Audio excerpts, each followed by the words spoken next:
When Brent Sikama's body was found in Rio de Janeiro in January, I mean, nobody really knew what to think. He had been found stabbed 18 times with like a pair of scissors. It sounded like a crime of passion.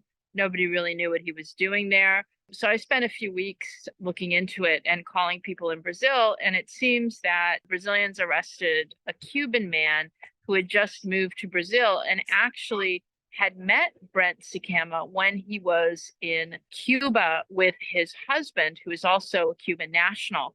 They were going through a very nasty divorce that began in 2022. They have a 14-year-old son that they were fighting over.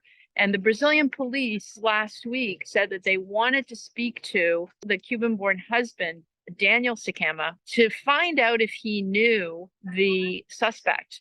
And it turns out they do. So it's a very interesting story. I mean, the accused, a man named Alejandro Triana, has told Brazilian authorities that he has much more to say about this. I mean, they caught him on camera outside one of the residences of Brent Sikama. He'd surveyed the area for about 14 hours before walking in and allegedly stabbing him to death, and then took off for a 6-hour drive from Rio to Sao Paulo, and the Brazilian police caught up with him. So he has said to the police that this story is much more complicated than it seems. He has not confessed, according to his Brazilian lawyer. But this whole story is fascinating because a lot of people I spoke to in New York had no idea that Brent Sikama, who was a famous art dealer in Manhattan, this lovely man, everybody described him as a lovely man and an opera fan, was essentially married to a Cuban man who was a former escort in Havana and in